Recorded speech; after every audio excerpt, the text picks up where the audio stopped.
Depuis que l'homme écrit son histoire, pas un siècle ne s'est écoulé sans conflit armé. Établissant le lien entre les toutes premières batailles et les plus récentes, cette série s'efforce de comprendre l'histoire de la guerre et pose l'ultime question. Un avenir sans guerre est-il possible ?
Guerre et civilisation.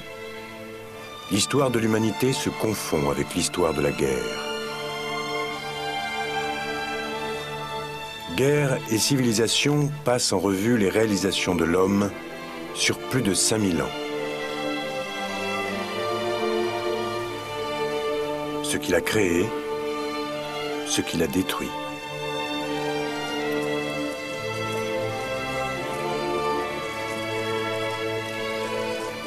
John Keegan est l'un des plus éminents historiens militaires de notre temps. Il a consacré sa vie à étudier la guerre. Pourquoi et comment les hommes se battent-ils? Il a parcouru le monde et l'histoire à la recherche d'une réponse.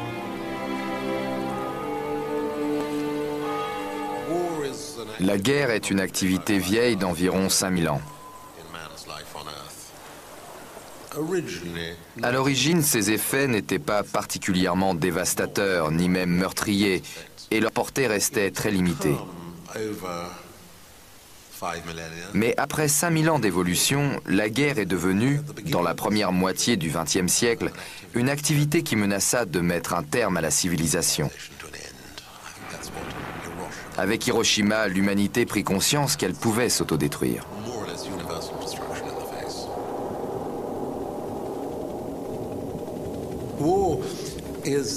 La guerre est une tuerie collective à des fins collectives. Je ne crois pas que l'on puisse fournir une définition plus subtile ou plus élaborée. Le savoir-faire requis pour ce genre de tuerie vient de l'aptitude des hommes à se regrouper pour chasser. Avec la chasse, les hommes apprennent à coopérer pour donner la mort. Ils apprennent aussi à se soumettre à l'autorité car les chasseurs sont, semble-t-il, plus performants quand il y a un chef.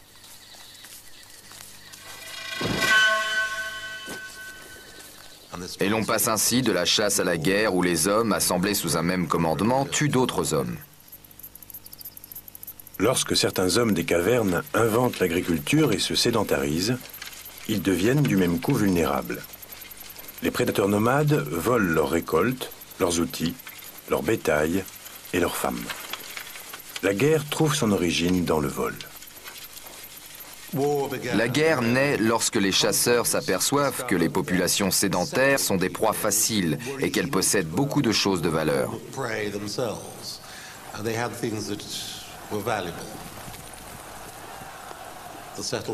Les populations sédentaires essaient tout d'abord de se défendre en se fabriquant des fortifications, des abris imprenables.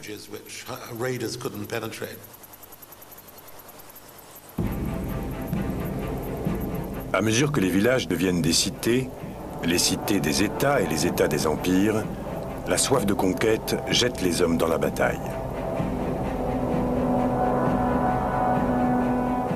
L'histoire des empires est écrite dans le sang.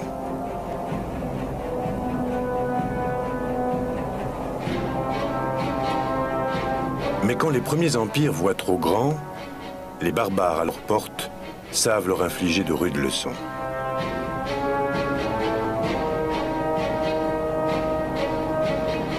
En embrassant la religion, l'homme met aussitôt la main à l'épée.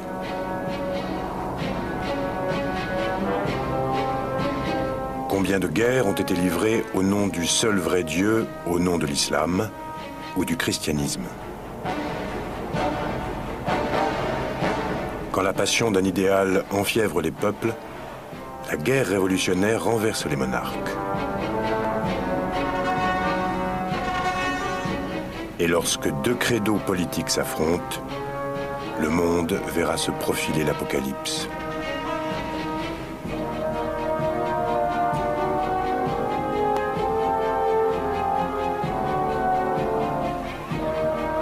Voici l'un des derniers endroits sur Terre où l'on fait encore la guerre comme autrefois.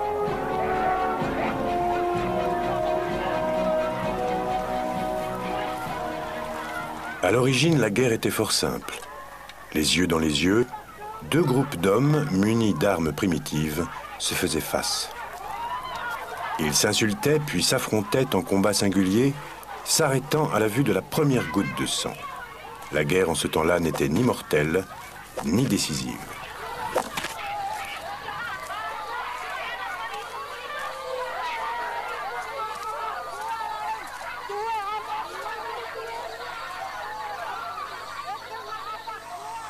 Il y a 2500 ans, les Grecs transformèrent la guerre et lui donnèrent son visage actuel. Les Grecs élaborent un art militaire nouveau, une guerre décisive et mortelle, la guerre à l'occidentale.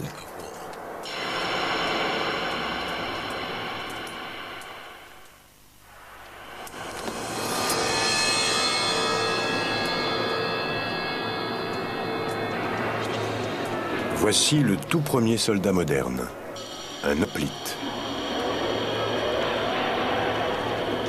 Il apparaît en Grèce il y a presque 3000 ans. 800 ans avant Jésus-Christ, les hoplites inventent une façon de se battre qui survit encore aujourd'hui. Une façon de se battre qui s'est imposée partout en Occident.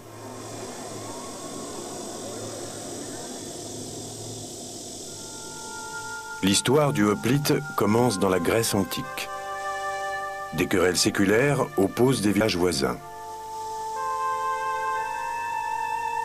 Certains forgent des alliances et se regroupent en collectivités plus vastes, les cités. Sparte, Corinthe, Thèbes sont des cités.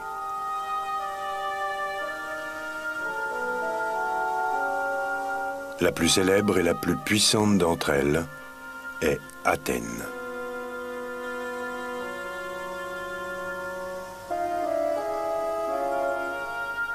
Les citoyens de ces cités sont des hommes libres qui donnent naissance à une brillante civilisation où s'épanouissent l'économie mercantile, la vie politique, la religion, la philosophie. Tout cela est rendu possible grâce à l'agriculture. Les Grecs forment en effet une société agraire fondée sur la propriété privée. Ils possèdent des lots de 2 à 6 hectares où poussent fruits et céréales et où paissent des brebis. Et c'est une réussite. L'excédent de récolte permet même l'essor culturel. En cas d'agression, ces paysans se liguent et se battent pour protéger leurs terres et leur mode de vie.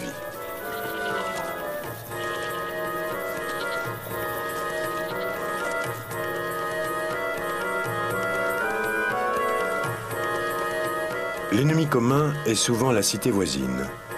Malgré leur culture commune, les cités grecques se querellent souvent. Presque chaque année, elles se disputent des terres. Un incident de frontière et c'est la bataille. Un art militaire très particulier naîtra de ces conflits locaux.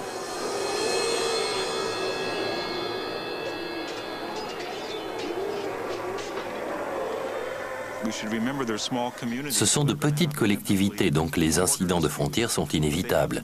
Il fallait trouver une méthode pour que ces conflits soient décisifs et rapides, afin que les paysans puissent retourner à leurs terres sans se faire trucider si possible.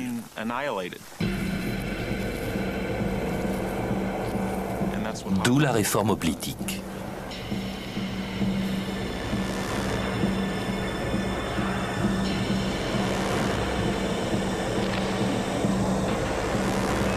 Rapide et décisive. La finalité essentielle de la guerre dans la Grèce antique sera désormais l'objectif de tous les stratèges militaires occidentaux. Rapide à cause du poids des armes et de la cuirasse du hoplite, conjuguée à la chaleur de l'été grec. Décisive parce que chaque camp doit être de retour pour les récoltes.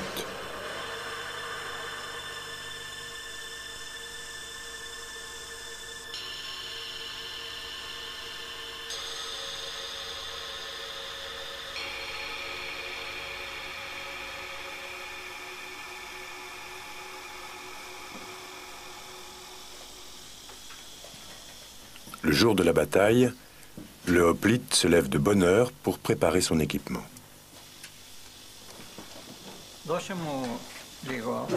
Souvent, le père et le fils se battent côte à côte.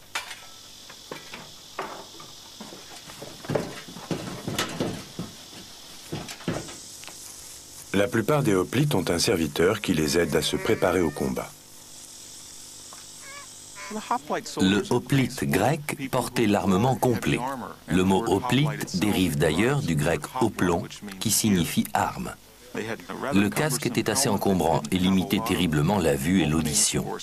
La cuirasse pesait 16 kilos et ne devait pas être allégée avant 2 siècles. Venaient ensuite les jambières, l'épée et surtout l'énorme bouclier en chêne massif faisant presque 1 mètre de diamètre. La panoplie complète pesait environ 35 kilos. Depuis le temps des hoplites, tous les fantassins en campagne ont transporté en moyenne 35 kilos d'équipement.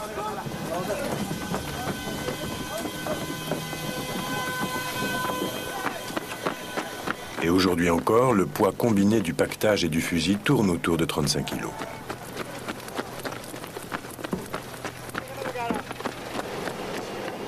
Aujourd'hui comme hier, les stratèges décident comment répartir ces 35 kilos entre armure, armement et provisions.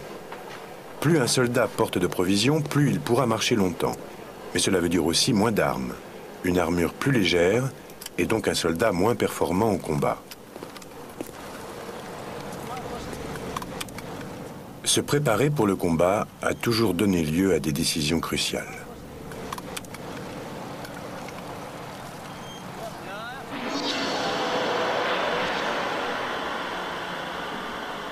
Le hoplite, lui, a choisi une lourde cuirasse, peu de provisions et des armes massives et mortelles. Un hoplite en armes devait être terrifiant. Déjà, il était cuirassé du cou jusqu'à la taille, plus les jambières. Il avait en outre cet énorme bouclier portant un insigne effrayant lui-même. La crinière de son casque flottait au vent, faisant peur aux petits-enfants, comme le raconte l'Iliade. Fin prêt pour la bataille, les hoplites forment une longue ligne sur plusieurs rangées de profondeur, une phalange.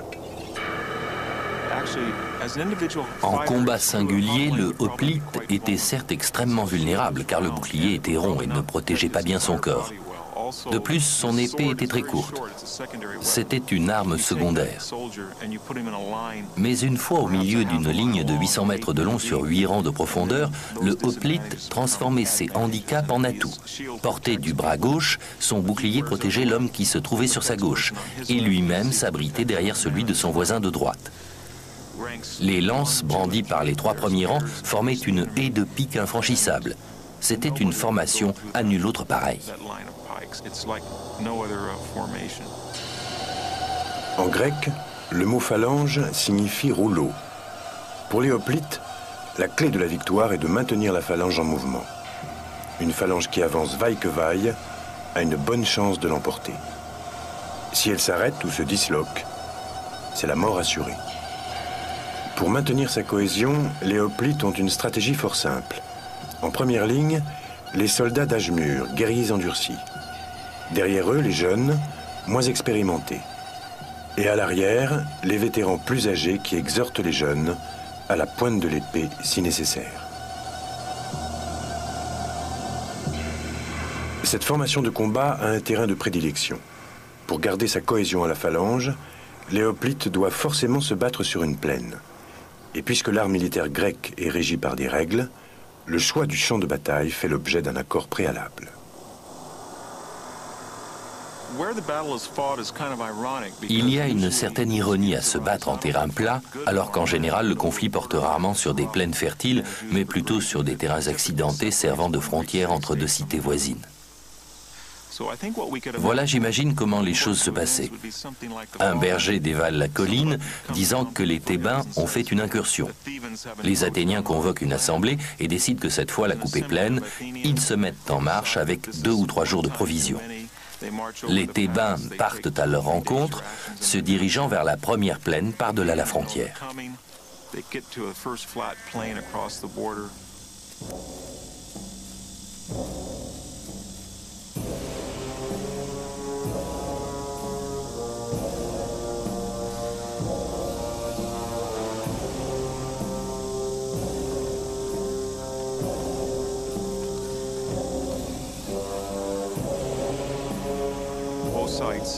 Chaque camp aperçoit l'autre. Les colonnes de hoplites sont au complet.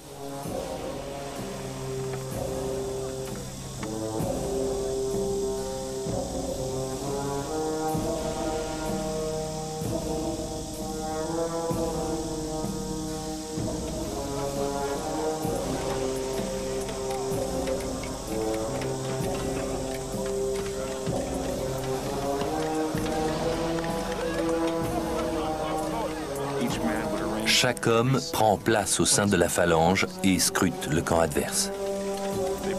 Parfois, ils se regardent ainsi pendant 10 minutes avant de charger. Parfois, une demi-heure s'écoule, voire même 1 heure.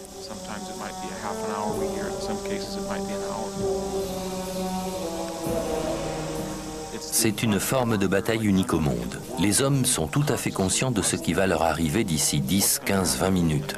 Pas d'escarmouche, pas de guérilla, pas d'attaque de nuit. La chance ne joue aucun rôle. Tout dépend de votre ardeur au combat et de votre acharnement à tenir votre position.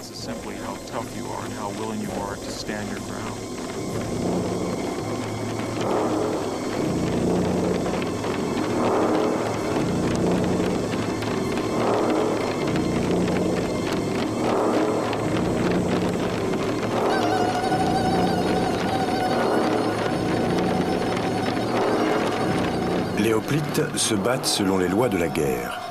Chaque camp envoie des héros pour s'assurer que ces lois sont observées et pour décider qui est le vainqueur.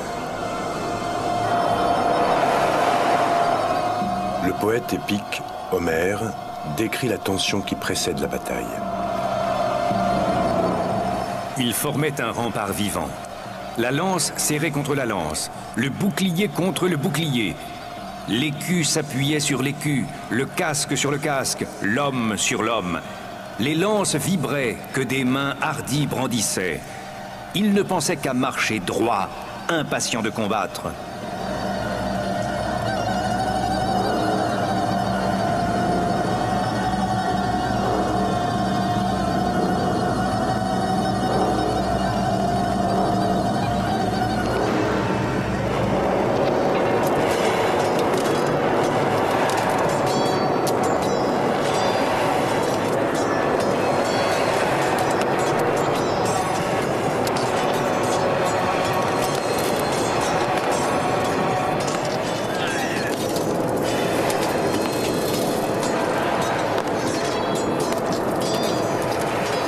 Le bouclier contre le bouclier, ils combattaient, frappaient ou étaient frappés.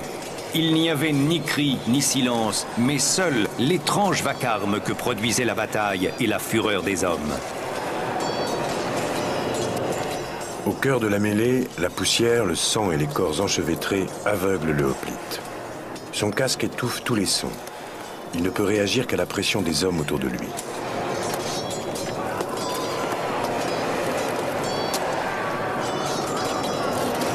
Parfois, le frère tue le frère. Pressés et entassés de la sorte, ceux qui avaient dégainé leurs épées ou abaissé leurs lances ne pouvaient plus ni les rengainer, ni les relever. Et avec ces armes, ils tuaient leurs propres camarades dans un coudoiement fatal.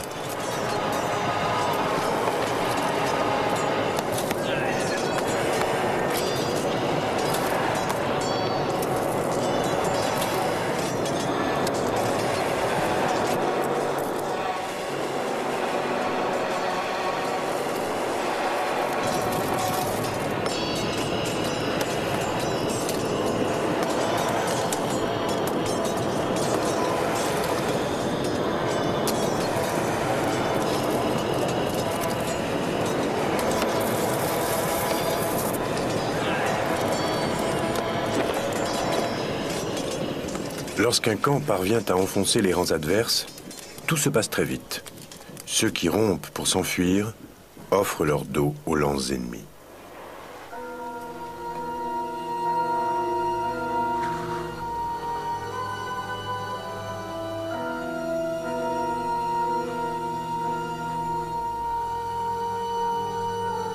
Cette façon violente, mortelle et décisive de faire la guerre déterminera la manière dont seront menées les guerres modernes.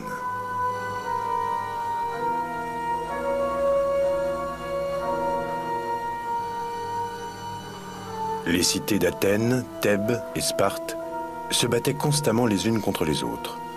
Toutefois, face à la menace étrangère, elles faisaient taire leurs dissensions et unissaient leurs forces pour combattre l'ennemi commun. En 490 avant Jésus-Christ, cet ennemi est le plus grand empire du monde, la Perse.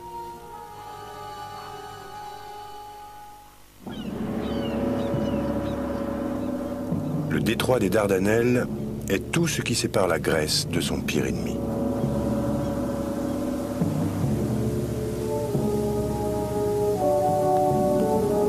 L'Empire perse est irrité par les fréquentes incursions grecques sur ses côtes.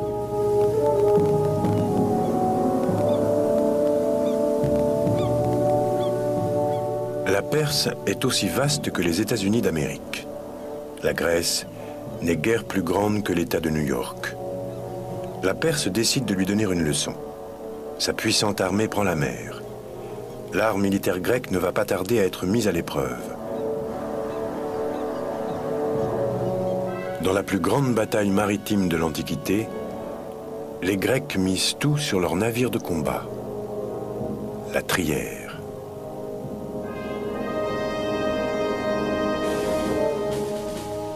Mais avant cela, Grecs et Perses s'affronteront au sol.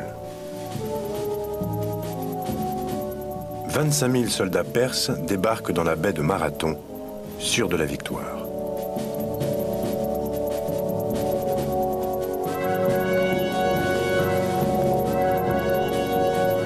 « 11 000 hoplites partent à leur rencontre, laissant Athènes sans défense, alors que la flotte perse approche. Les Spartiates, les plus redoutables troupes grecques, refusent de se porter au secours de leurs voisins athéniens. La panique s'empare de la cité. La phalange athénienne doit gagner à Marathon et gagner vite. Le sort d'Athènes est en jeu.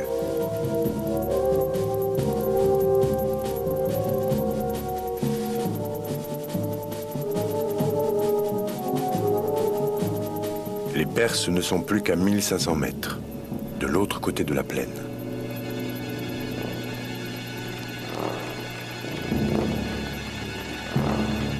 Les Grecs chargent. Folie suicidaire, se disent les Perses.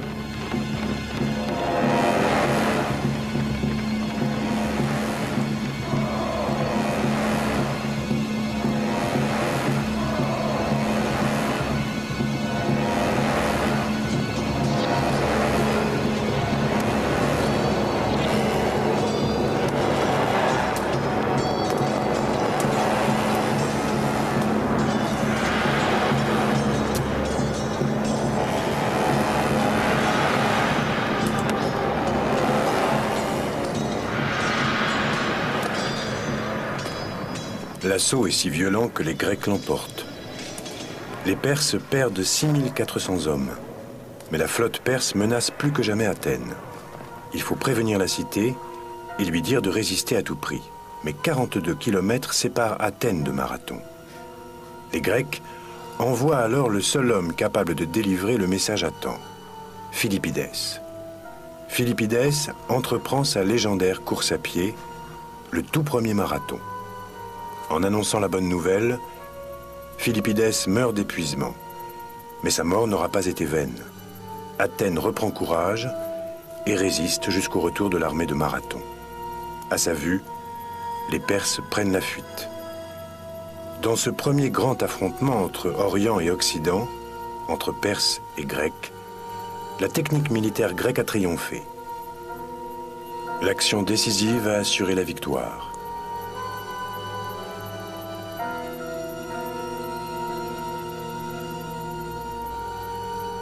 Pour remercier les dieux, les Athéniens font ériger un magnifique monument à Delphes.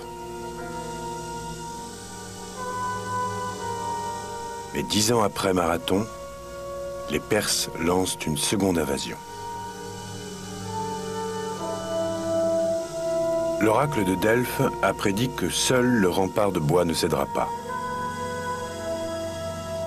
Le stratège athénien Thémistocle a compris que rempart de bois signifiait vaisseau de guerre.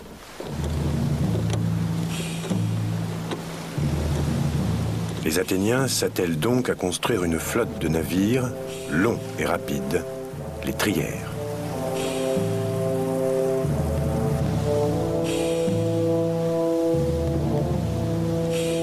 La trière est le navire le plus rapide qui soit.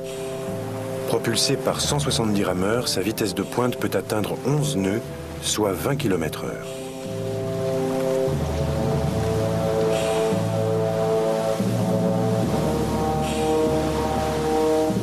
Son arme principale est une étrave géante recouverte de bronze à la proue.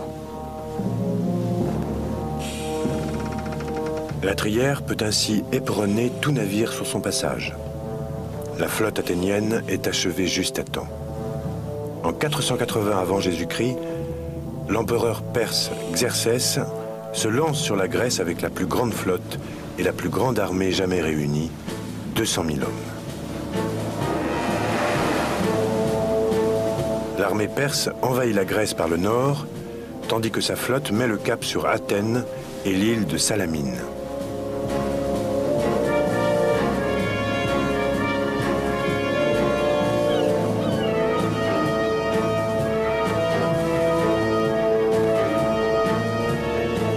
Les Thermopyles sont un étroit défilé qui ouvre la voie vers la Grèce.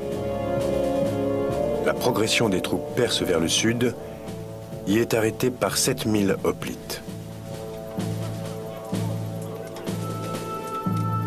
Au sein de cette armée, 300 Spartiates, les plus redoutés et les plus disciplinés de tous les soldats grecs, sous le commandement du roi Léonidas. Un cavalier perse est envoyé en éclaireur pour espionner les soldats grecs. Les uns sont à moitié nus et font de l'exercice physique, tandis que les autres coiffent leur chevelure. Personne n'essaya de le capturer. Personne ne fit le moindre cas de lui. L'espion les observa, ahuri, puis alla rapporter ce qu'il avait vu. Les généraux perses raillèrent les Grecs et leur absurde façon de faire la guerre. Leur présence en ce lieu semblait n'être qu'effronterie et pure folie. Exaspéré par le calme des Spartiates, le commandant perse ordonne l'assaut. L'attaque perse dure 4 jours. Les Spartiates se battent jusqu'à briser leurs épées et poursuivent le combat à main nue. Léonidas et tous ses hommes périssent.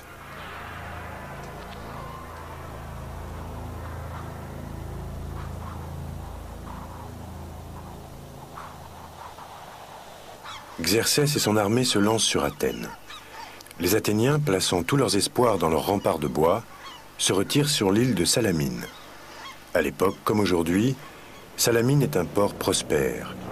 Là où ces bateaux se balancent tranquillement, 800 navires de guerre perses se rassemblent alors avant la bataille. Le matin du 23 septembre de l'an 480 avant Jésus-Christ, Xerxès, l'empereur perse, le roi des rois, s'assoit sur son trône doré au sommet d'une colline à l'ouest d'Athènes. À ses pieds, le détroit exigu de Salamine scintille. Sûr de la victoire, il pose un regard confiant sur sa puissante flotte.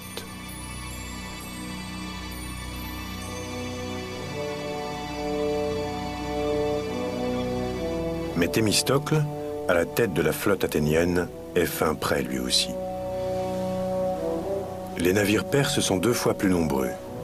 Aussi a-t-il prévu de les attirer dans les étroites passes de Salamine, où il leur sera difficile de manœuvrer. Thémistocle regroupe ses trières dans le détroit de Salamine et met les Perses au défi d'attaquer.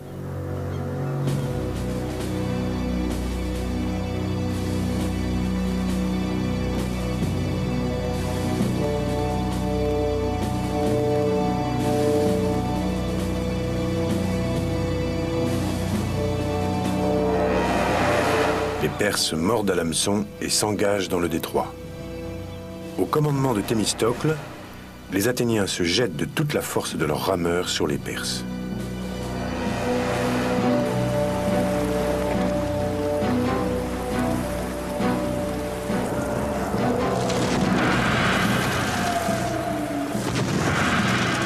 Puis, chaque capitaine met le cap sur un adversaire. Nos navires s'entrechoquent avec leurs éperons d'airain, s'immobilisant après avoir enfoncé les navires ennemis. Dans cet enchevêtrement de navires éventrés, les Tillacs se transforment en champs de bataille où les Grecs livrent un combat sanglant aux Perses. Les Grecs les frappent comme des thons ou des poissons pris au filet et leur cassent les reins avec des tronçons de rames et des fragments d'épave. Les rochers du rivage regorgent de morts. Des gémissements mêlés de sanglots s'entendent au large sur la mer jusqu'à l'heure où la sombre face de la nuit les dérobera aux vainqueurs.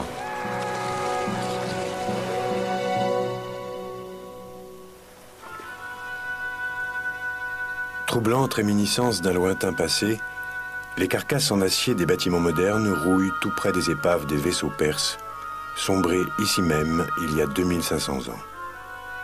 La tactique grecque, engagement décisif, choix du terrain, a payé sur terre à Marathon. Elle a payé en mer à Salamine.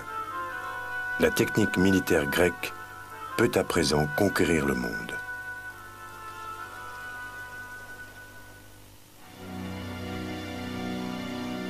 On n'avait plus vu ce visage depuis le IVe siècle avant Jésus-Christ. Une profonde balafre part du front et traverse l'œil jusqu'à la joue. Le visage a été reconstitué à partir de cet ancien crâne.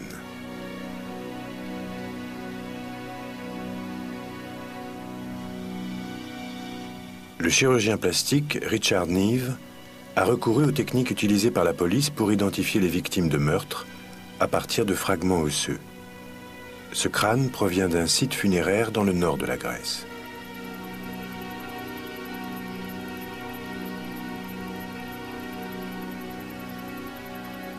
Sur ce même site, un tombeau contenait un crâne vieux de 2000 ans et un squelette que les archéologues croient être celui de Philippe de Macédoine, l'un des plus grands stratèges de l'Antiquité.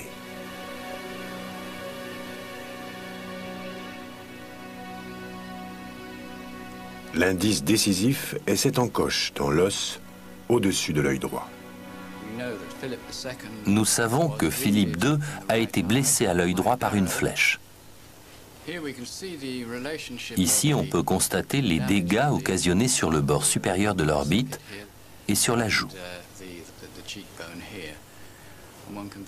La flèche a dû le transpercer de haut en bas. Voici le point d'impact. Elle a endommagé l'os, crevé l'œil et fracassé la joue à cet endroit. À l'évidence, avec une telle blessure, cet homme était aveugle d'un œil. C'est le premier fait important que l'on voit apparaître après avoir recollé tous les fragments osseux.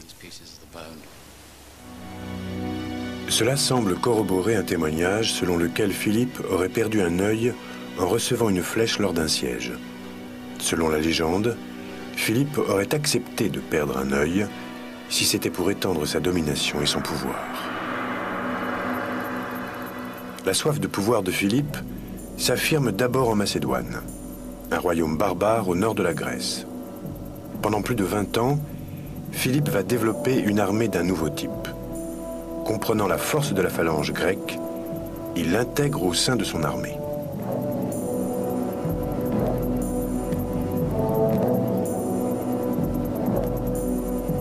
Philippe est l'un des plus habiles stratèges militaires de tous les temps.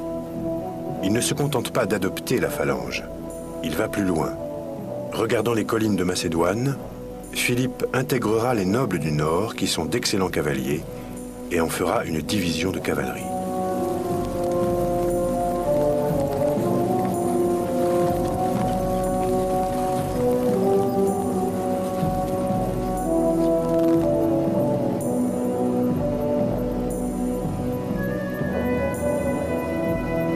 Sur l'île de Crète, il recrute parmi les tribus réputées pour l'adresse de leurs archers.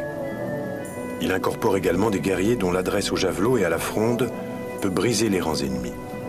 En regroupant toutes ces unités, Philippe se dote d'une armée bien plus flexible que celle des cités grecques. Mais surtout, Philippe rend la phalange encore plus redoutable. Dans l'équilibre entre armes et cuirasses, il favorise les armes. Philippe réduit la taille des boucliers et double la longueur de la lance, ou saris, qui passe ainsi de 2 mètres à plus de 4 mètres.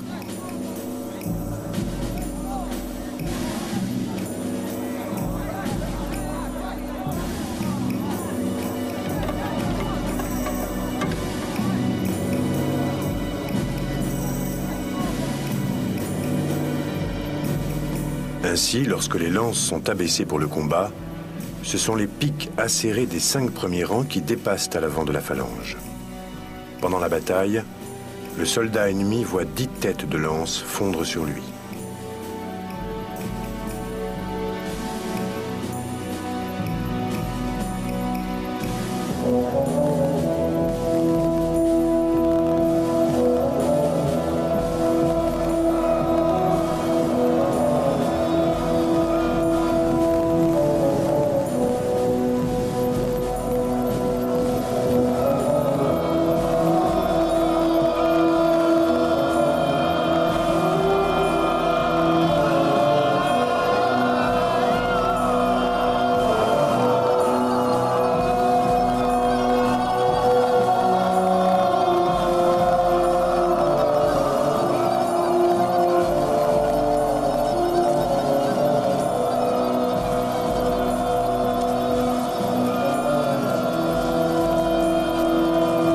Une fois en mouvement, chaque rangée poussant la rangée de devant à avancer, la phalange gagne un élan irrésistible. Tout ce qui se trouve sur son passage est emporté par un mur de fer tranchant.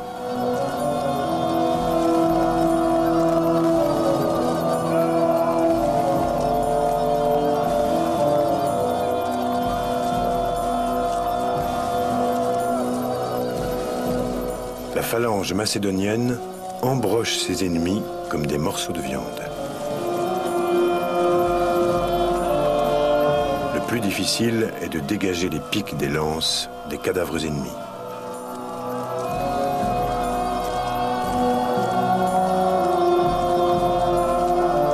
Philippe révolutionne la guerre, non seulement sur le terrain militaire, mais aussi parce qu'il paye ses soldats et les entraîne tout au long de l'année.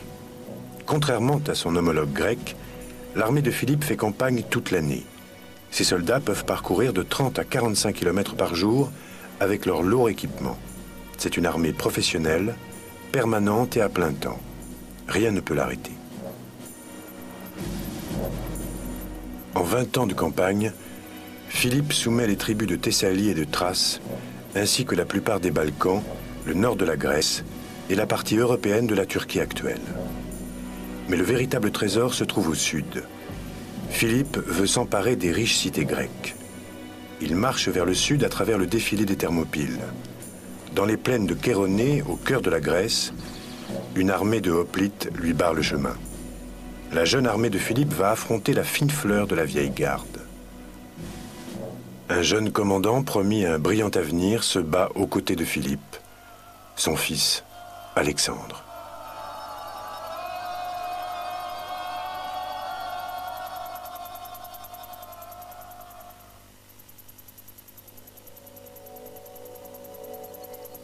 La bataille de Chéronée a lieu en 338 avant Jésus-Christ. Dans cette plaine, 50 000 Athéniens et Thébains font face aux 32 000 soldats de l'armée macédonienne.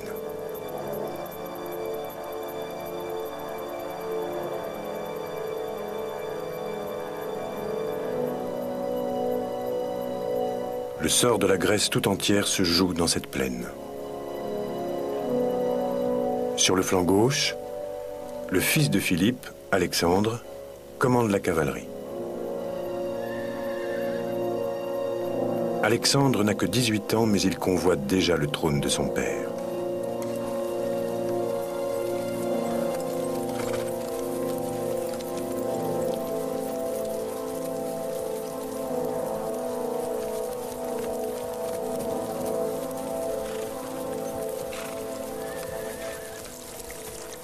Les Thébains avancent, précédés par la bande sacrée, un corps d'élite constitué de 300 amants homosexuels qui ont juré de se battre jusqu'à la mort.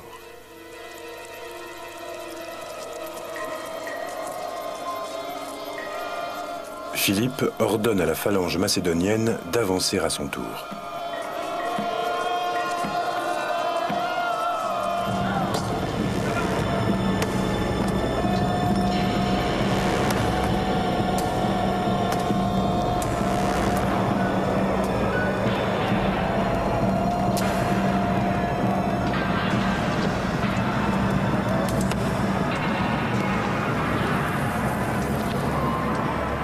Puis il feint une retraite pour obliger les Athéniens à creuser un écart entre eux et les Thébains.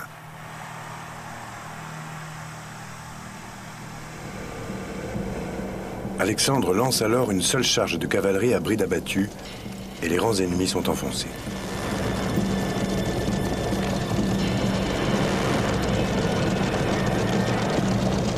Les Athéniens s'enfuient, laissant 6 000 morts sur le terrain. Les Thébains perdent 20 000 hommes. La bande sacrée est anéantie.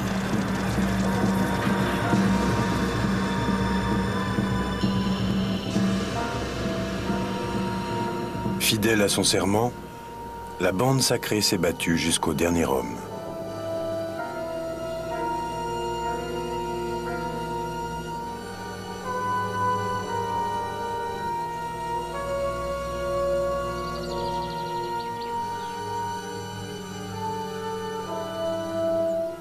Un tel courage force l'admiration de Philippe qui approuve la construction d'un monument commémorant leur sacrifice. Après la victoire de Chéronée, Philippe règne en maître sur la Grèce. Mais 2 ans plus tard, il meurt assassiné.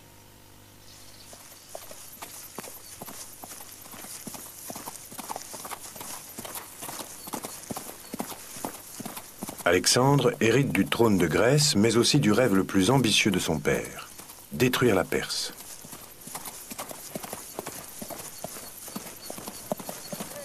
Et avec sa nouvelle armée macédonienne, il a les moyens de le réaliser.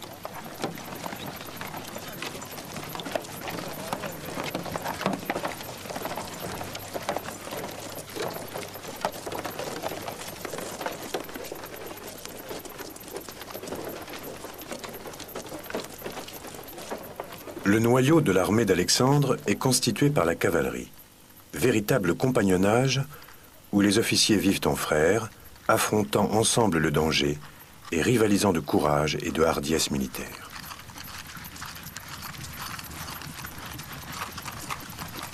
Du courage, Alexandre en a à revendre. Il est toujours en première ligne. Dans sa répression contre les Thébains, il inaugure un type de guerre qui deviendra sa marque distinctive. L'anéantissement total de l'ennemi.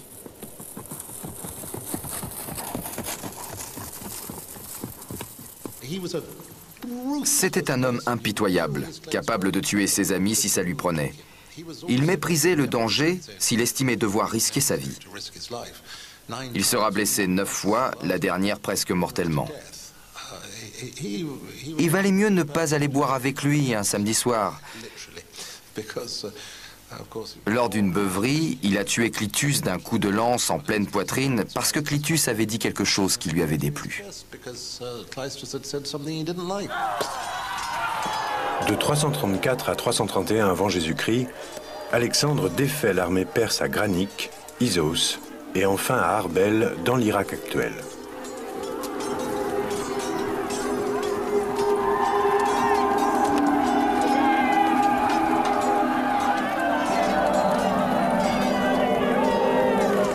Alexandre, maître incontesté de la Grèce, règne à présent sur l'Asie mineure, l'Égypte et la Syrie.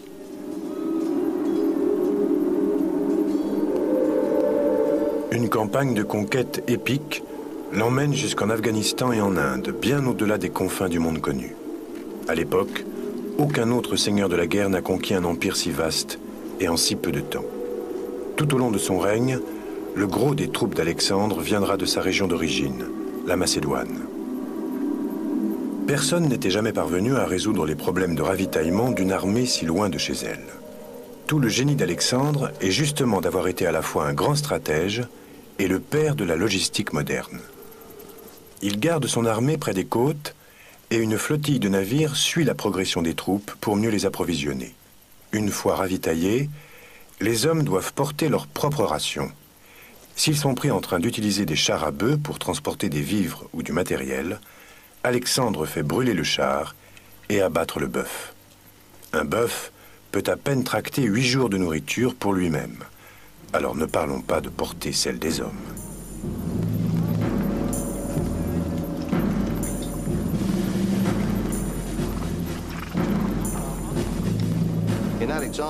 Les choix d'Alexandre sont guidés dans une certaine mesure par les moyens logistiques à sa disposition. L'eau, le blé, le fourrage, ou encore par sa destination finale. Par exemple, il a dû décider s'il valait mieux descendre la vallée de l'Euphrate ou plutôt remonter par le nord. Et il a préféré passer par le nord et longer la rive orientale du Tigre, pour la bonne raison qu'au nord, il fait plus frais et que l'herbe ne sèche pas l'été. De plus, le blé se trouve dans des villages sans défense, alors que dans la vallée de l'Euphrate, l'herbe est sèche en été et les récoltes de blé sont sous bonne garde. Voilà comment des considérations logistiques peuvent déterminer une décision militaire.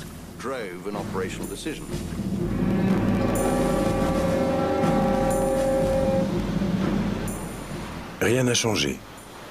La meilleure armée du monde ne peut combattre sans armes et sans ravitaillement. Les préparatifs pour le débarquement allié en Normandie pendant la Deuxième Guerre mondiale ont duré des mois. Le débarquement en lui-même n'a été que la dernière étape, au demeurant fort courte, d'un vaste dispositif logistique. Les armes ont changé, mais les enseignements de la campagne d'Alexandre en Perse restent les mêmes.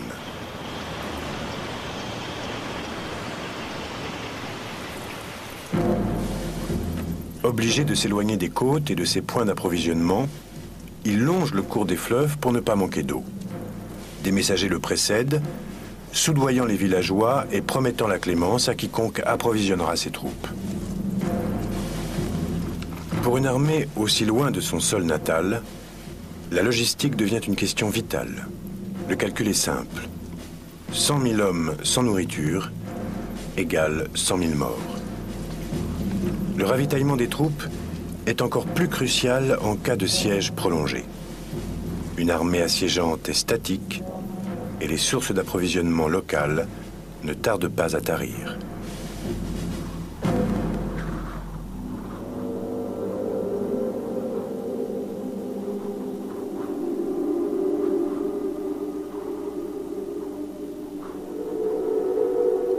Thermessos, en Asie mineure, se trouve au sommet d'une montagne. Alexandre aperçoit la ville alors qu'il traverse l'Anatolie et il n'aime pas ce qu'il voit. La seule voie d'accès passe par d'étroits défilés faciles à défendre. La ville est isolée, donc facile à assiéger.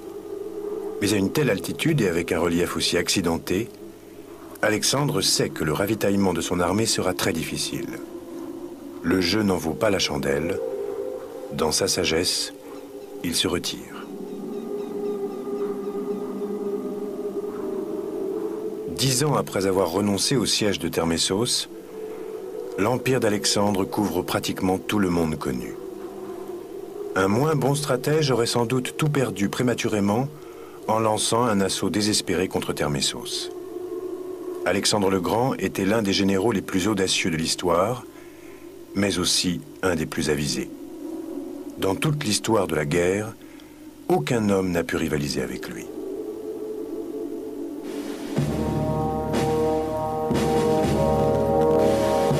Pendant plus de 2000 ans, sa légende hantera les plus grands stratèges.